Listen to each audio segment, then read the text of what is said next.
você quiser fazer uma experiência interessante com os guardadores do sábado, faça o seguinte teste.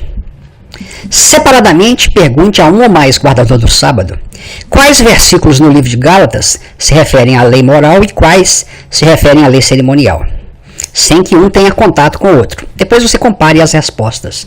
Você vai ver que essa divisão de lei moral e lei cerimonial ela é totalmente artificial. Para ajudar, no final deste estudo, nós relacionamos todos os versículos em Gálatas que falam sobre a lei. A lei em hebraico é Torá e em grego é Nomos, embora o grego Nomos não seja tão amplo quanto Torá. Torá em hebraico tem um sentido mais amplo do que Nomos em grego. A estrutura do livro de Gálatas é, no capítulo 1, Paulo avisa contra a pregação de um outro evangelho pelos judeus cristãos. No capítulo 2, ele fala que o evangelho pregado aos gentios não exclui as obras da lei. A gente vai ver o que significa obras da lei. No capítulo 3, ele discute a justificação pela fé, mostrando que ela é anterior à lei. No capítulo 4, ele compara as alianças do Monte Sinai e a de Cristo. No capítulo 5, ele mostra que a ética da aliança de Cristo não é mais baseada na Torá, mas sim na lei de Cristo. No capítulo 6, ele fala que circuncidar e guardar a Torá não tem valor, mas sim ser uma nova criatura em Cristo. O que são as obras da lei? A primeira vez que esse termo aparece, em Gálatas 2, 14 e 16, é no contexto de tipo de vida e estilos de vida. Paulo repreende Pedro na frente de todo mundo, dizendo que ele era judeu e vivia como gentio, e por que ele estava querendo que os gentios vivessem como judeus? E ele vai dizendo que aqueles que não são judeus, que eram eles, sabem que o judeu não é justificado pelas obras da lei. Então, ele relaciona obras da lei com vida judaica. Obras da lei é relacionada com viver igual a um judeu. Então, o que são obras da lei? Obras da lei significa viver como um judeu que tem os elementos distintivos, que são circuncisão, a guarda do sábado semanal, as regras alimentares e a sujeição à Torá. E Paulo é contra isso? Paulo é contra viver uma vida de judeu? Sim, no contexto de Gálatas, quando os cristãos judeus tentam impor esse tipo de vida aos cristãos gentios. Aí Paulo é contra as obras da lei.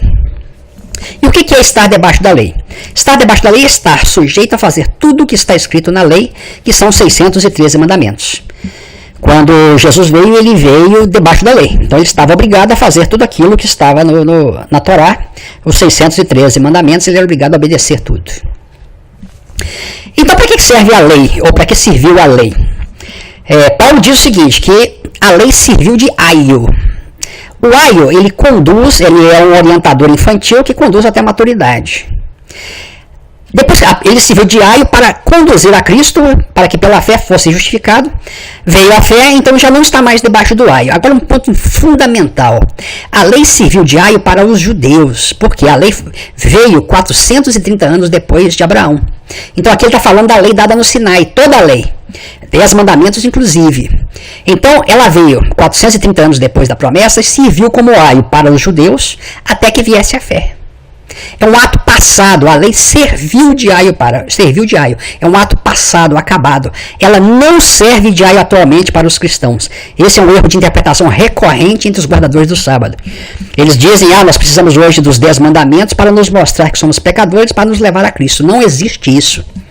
Hoje quem convence do pecado é o Espírito Santo, não é os 10 mandamentos, nem a lei, nem a Torá.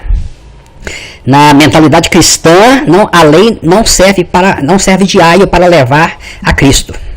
Isso é um trabalho do Espírito Santo e não mais da lei. Os cristãos gentios estão debaixo da lei?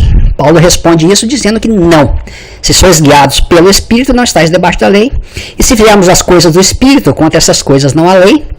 E devemos, a partir de agora, cumprir a lei de Cristo, que não é a Torá, nem é os 10 mandamentos, nem os 613 mandamentos. Então, o cristão gentil não está mais sujeito à lei, mas à lei de Cristo. Essa lei não inclui circuncisão, sábado e regras alimentares, e sim ser uma nova criatura. E Paulo se ocupa da guarda da lei pelos judeus cristãos? No contexto de Gálatas, não. Paulo não critica os judeus cristãos que guardam sábado, que circuncidam, que têm restrições alimentares, que são sujeitos à Torá. Ele não os repreende, não critica isso. Ele só reclama e grita quando há hipocrisia. Então ele denuncia a hipocrisia e a tentativa de impor a guarda da lei aos cristãos gentios. Então essa é a crítica de Paulo no livro de Gálatas. Tá? Ele não entra no mérito da guarda da lei pelos judeus cristãos. Mas quando esses judeus cristãos tentam impor guarda do sábado, regras alimentares, circuncisão, ou sujeição a Torá, ou qualquer outra coisa aos cristãos gentios, aí sim o Paulo ele recrimina e denuncia essa hipocrisia.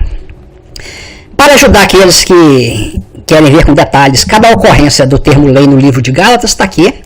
São 2 páginas mostrando as 32 ocorrências do termo lei no livro de Gálatas. Tá?